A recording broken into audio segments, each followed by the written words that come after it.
everyone, welcome back to my MS education class।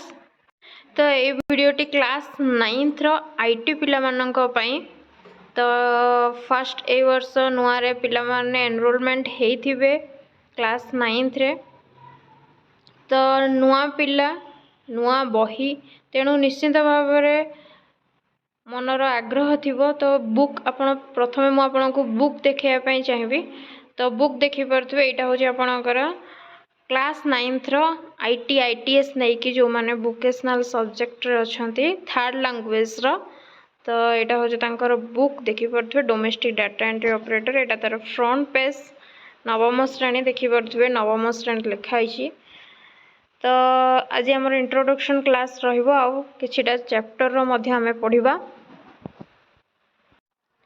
जेमति कि आपण content रे देखि पारुथिबे आपणकर पांचटी यूनिट अच्छी पांचटी यूनिट अच्छी यूनिट 1 रे अच्छी आईटी आईटीएस इंडस्ट्री रो परिचय यूनिट 2 रे अच्छी कीबोर्ड स्किल यूनिट 3 रे अच्छी डिजिटल डॉक्यूमेंटेशन यूनिट 4 रे अच्छी इलेक्ट्रॉनिक स्प्रेडशीट आ यूनिट 5 रे अच्छी डिजिटल प्रेजेंटेशन। तो एमिति करके आपणकर पांचटी यूनिट अच्छी फास्ट अच्छी आपणकर आईटी आ आईटीएस इंडस्ट्री रो परिचय को जगह रे आईटी रो गुरुत्व रही को जगह रे आमे कंप्यूटर व्यवहार करूछंती ता विषय जानिबा। देन यूनिट 2 रे आमे कीबोर्ड स्किलिंग ऊपर जानिबा हमर टाइपिंग स्पीड आमे किपरि कीबोर्ड यूज करबा केमिति कंप्यूटर सामने रे बसिबा तो ए सब जिंस आमे कीबोर्ड स्किल रु देखिबा। देन यूनिट 3 रे आमे डिजिटल डॉक्यूमेंटेशन ऊपर पढिबा जोटा कि आपनकर लिब्रा ऑफिस राइटर रही छी आउ यूनिट 4 रे आपनकर स्प्रेडशीट कॉल्स रही जोटा कि से लिब्रा ऑफिस रही आउ यूनिट 5 रे आपनकर डिजिटल प्रेजेंटेशन रही जोटा कि इम्प्रेस प्रेजेंटेशन रही। आपण एमएस ऑफिस विषय जानते किंतु आमे ए 9th रे लिब्रा ऑफिस विषय जानिबा। तो लिब्रा ऑफिस रे मध्य आमे वर्ड एक्सेल पावर पॉइंट को पढ़ी पारिबा। तो फर्स्ट ऑफ ऑल आपण जानि परथिबे आपणकर कोन कोन यूनिट रही आ को यूनिट आपण पढ़िबे एतिकी होउची आपणकर क्लास 9th रो सिलेबस। तो जेमति कि आपण जानि माने जानिथिबे हमर वोकेशनल रही जोटा कि थर्ड लैंग्वेज रो और रे हमर हिंदी संस्कृत रो और रे हमें धंदामूलक शिक्षा किछि जानिबा जोटा कि आम फ्यूचर रे हमकु निहाती दरकार रे आसी परिबो। आपणकर एथिरे 100 मार्क्स रो एग्जाम होबो जो कि आपनको 50 मार्क्स रो प्रैक्टिकल देबा को पड़िबो आ 50 मार्क्स रो आपनको थ्योरी देबा को पड़िबो। 50 मार्क्स होची प्रैक्टिकल आउ आपणकर थ्योरी होची मध्य 50 मार्क्स रो थ्योरी। तो थ्योरी और प्रैक्टिकल मिसिक आपको 100 मार्क रो एग्जाम देबा को पड़िबो। तो बहुत ही इजी आपन कंप्यूटर नॉलेज जहार इच्छा शक्ति थिबो शिखिबार से निश्चिंत भाव में भल करिवे भल सब्जेक्ट निश्चिंत भाव में आपन चूज जदि करिसंती आपन आईटी सब्जेक्ट को ताहले भल भाव में मन देखि पढ़ंतु। चैनल सहित निश्चिंत भाव में जोड़ी होकर रुहतु। जदि भी कहीं नुआ अच्छा निश्चिंत भाव में चैनल को सब्सक्राइब कर रखु। मुझे सबू सब्जेक्ट रो कंटेंट सहित आपण को जहाँ भी क्वेश्चन आंसर अच्छी आपण मान सहित शेयर करी प्लस जहाँ भी इम्पोर्टाट क्वेश्चन अच्छे प्लस 1 मार्क 2 मार्क्स और 5 marks long question with short question सबकि मुझे हैंड रिटन नोट्स सहित आपण को शेयर करी आपण सहित लास्ट पर्यंत रही निश्चिंत भाव में आपण सांग मान सहित शेयर करनियंतु एवं चैनल नुआ थिले निश्चिंत भाव में चैनल को सब्सक्राइब कर रखंतु जोटा कि आपन को बहुत ही बेनिफिट हम कौन इम्पोर्टाट क्वेश्चन भी आसी पारे निश्चिंत भाव में मु एग्जाम टाइम रे भी आपन को शेयर करी। तो चलंतु डेरी न करी स्टार्ट करबा आज रो वीडियोटी जोटा कि आमे यूनिट 1 देखिबा बुक भितर को जीवा देखि पारथिबे। फर्स्ट आमे देखिबा आईटी आईटीएस इंडस्ट्री रो परिचय विषय रे आज आमे पढिबा।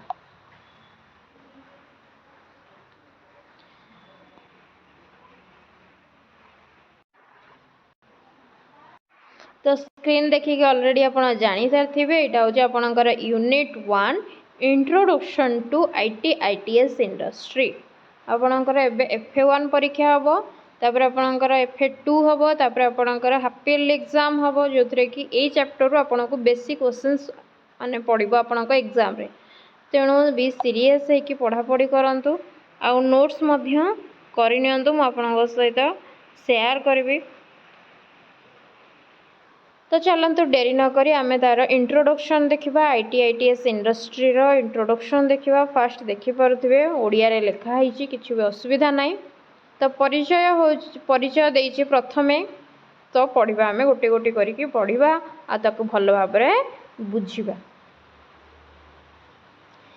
देखिपे स्क्रीन। तो जमती कि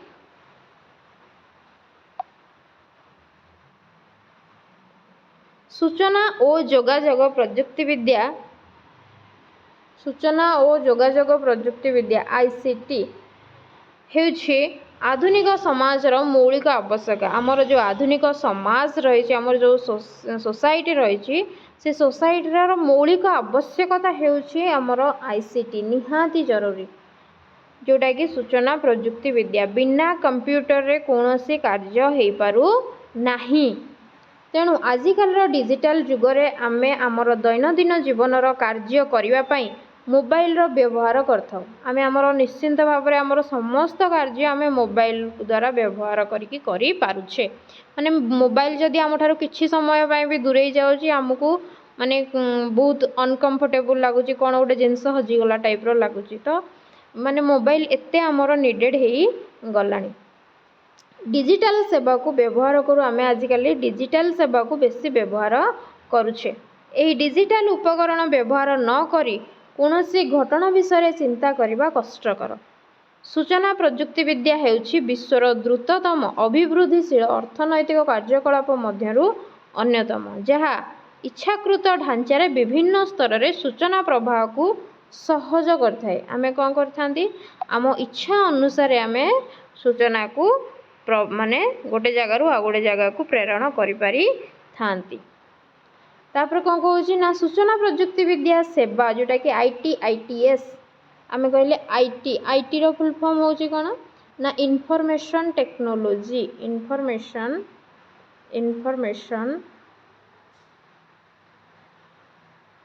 इंफॉर्मेशन टेक्नोलॉजी।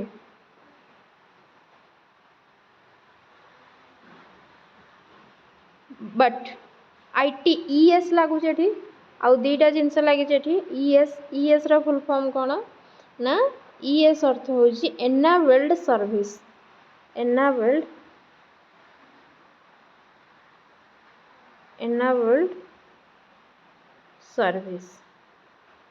तो इंफॉर्मेशन IT होची इंफॉर्मेशन टेक्नोलॉजी एनाबल्ड सर्विस।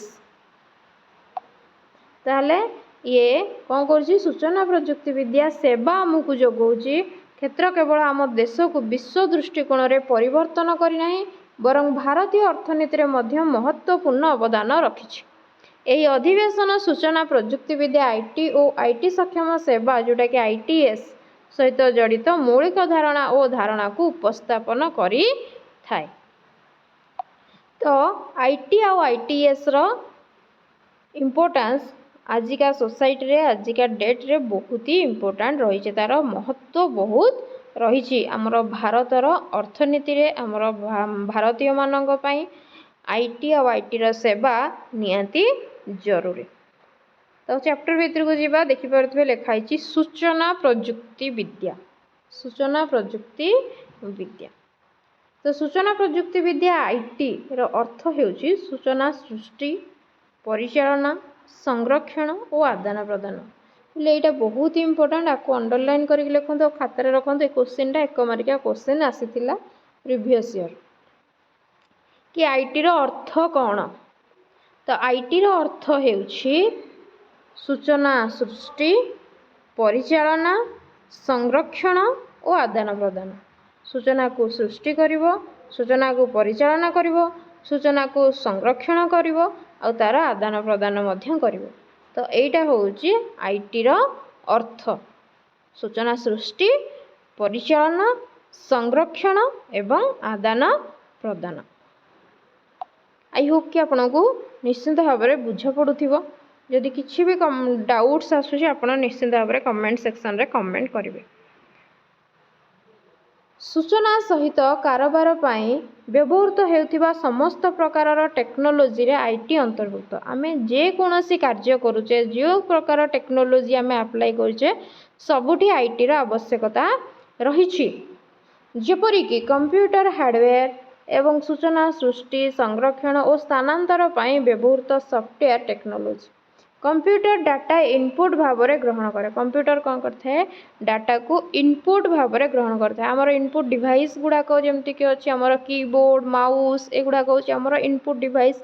आम यही हार्डवेयर द्वारा कौन करते कंप्यूटर को आम डाटा इनपुट दे था आम किसी डाटा कौन करता इनपुट दे करते तो युवा हूँ आमर इनपुट डिवाइस। यह प्रोसेस करे किए प्रोसेस करे ना सीपीयू सेंट्रल प्रोसेसिंग यूनिट जी कि कौन करता से ही डाटा को आम जो डाटाटा इनपुट करती से ही डाटाटा को से कौन करता प्रोसेसिंग करता यह प्रोसेसिंग करे एवं फलाफल को आउटपुट भाव में प्रदान करता ताहले आम आउटपुटा कौटी देखती आम मॉनिटर स्क्रीन उपर देखती ताहले मॉनिटरटा होमर गोटे आउटपुट डिवाइस।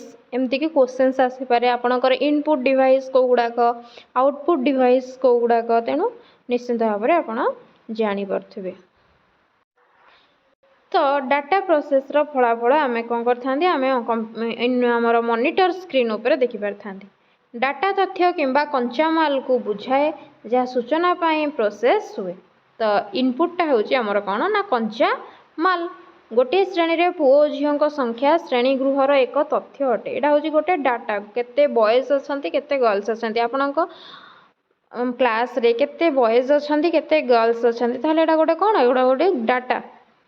यह श्रेणीर छात्र मान सहित जड़ित तथ्यर एक उदाहरण। तथ्य उपर आधार करी किसी सिद्धांत अंकन करा जाय पारे। यह सिद्धांत हेउछि सूचना।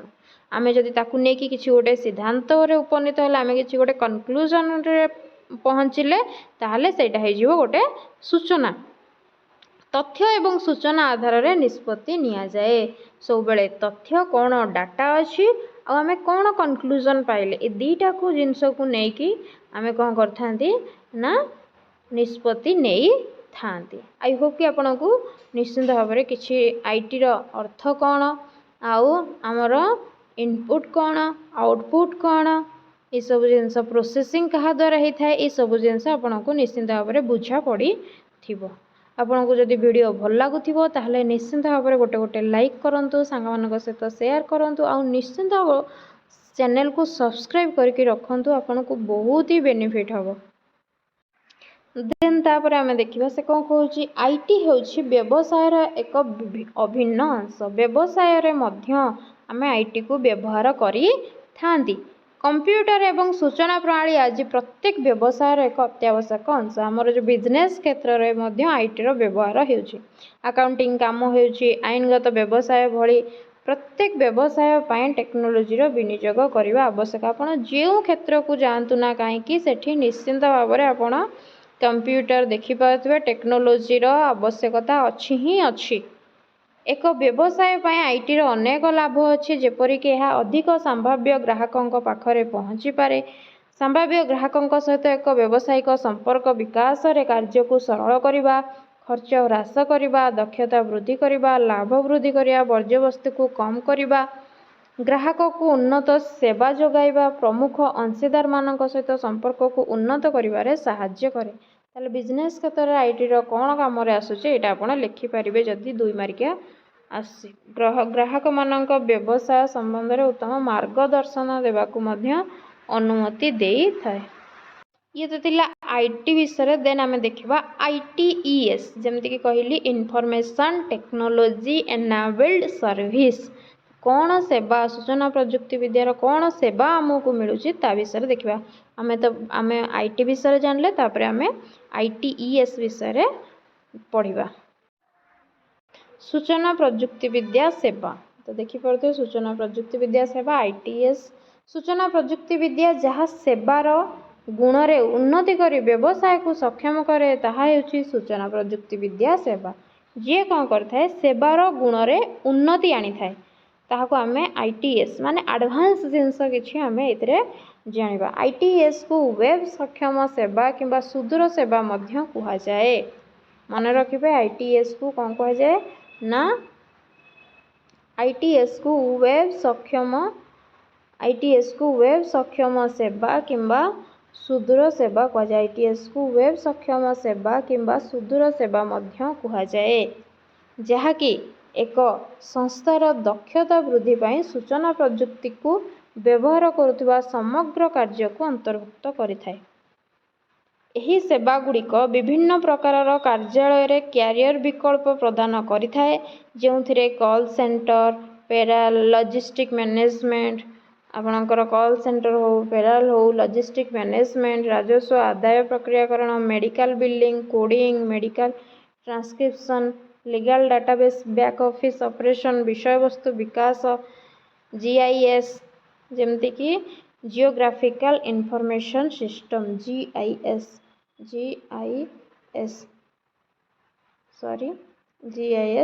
जियोग्राफिकल इंफॉर्मेशन सिस्टम, वेब सेवा एवं मानव संबल सेवा, ह्यूमन रिसोर्स उपरे मध्य सेवा देई थाए।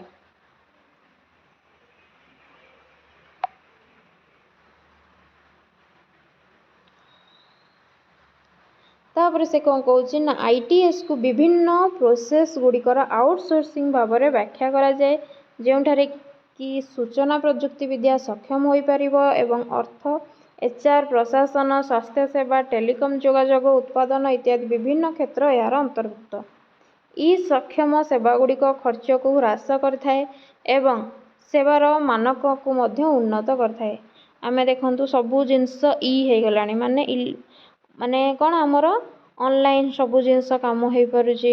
ई लाइब्रेरी हो, आपणकर कौन ई बुक हो, सबु प्रकार आमे ऑनलाइन पाई पारुचे, जोटा कि आमे घरे बसिकी मध्य सबु किछि अवेलेबल करी परिबा। आमर कंप्यूटर माने टेक्नोलोजी एते उन्नत हे गलानी। संक्षेप रे कहिले इंटरनेट सेवा प्रदानकारी मुख्य उद्देश्य हेउची B2B। एटी B2B रो फुल फॉर्म सब परीक्षा रे पड़े, बिजनेस टू बिजनेस। मन रखिबे, एटा लिखिबे आपण B2B, business to business, business to business, B2B। तेणु संक्षेप रे कहिले इंटरनेट सेवा प्रदानकारी मुख्य उद्देश्य होची B2B, ई वाणिज्यर समाधान प्रदान करबा। ITS शेष उपभोक्ता मानक एक वितरण प्रणाली विभिन्न सेवा को अंतर्भुक्त करी प्रदान करथाय। एही सेवा गुड़िक हैला मेडिकल ट्रांसक्रिप्शन, ग्राहक संपर्क परिचालना, data entry, data processing, software विकास, data warehousing, IT help desk सेवा, एंटरप्राइजेस रिसोर्स प्लानिंग किंबा टेली जोगाजोग सेवा, ये सबुथिरे आमर टेक्नोलोजी आवश्यकता अच्छी, जोटि कि आपण ITS रो माने आवश्यकता रही, जोटि कि आमर सूचना प्रजुक्ति विद्या सेवार आवश्यकता रही। तो ये हूँ आपणकर IT आउ ITES भितर डिफरेंस। माने सब एग्जाम रे आसे IT आउ ITES कहले कौन बुझुच, निश्चिंत भाव में आपण किछिटा बुझा आपन को पड़ी थिबो। ये थिला क्लास 9th रो एई वर्षर फर्स्ट वीडियो। निश्चिंत भाव में वीडियोटी आपन को भल लागि थिबो। निश्चिंत भाव में सांग मानक सहित शेयर करंतु, चैनल सहित जोड़ी हेकि रुहंतु। मु आपनकर पूरा कोर्स आपनकर एई चैनल रे ही कंप्लीट करबी। सब प्रकार क्वेश्चन आंसर आपन को प्रोवाइड करबी, plus important questions, long questions, short questions आउ एग्जाम रिलेटेड जहाँ भी इंपोर्टेंट क्वेश्चन मु आपण मानक सहित शेयर करिवि। वीडियोटी भल लागितले निश्चिंत भाव में लाइक करिवे। वीडियोटी को शेष पर्यंत देखिथिबारु बहुत बहुत धन्यवाद। Thank you all of you. जय जगन्नाथ।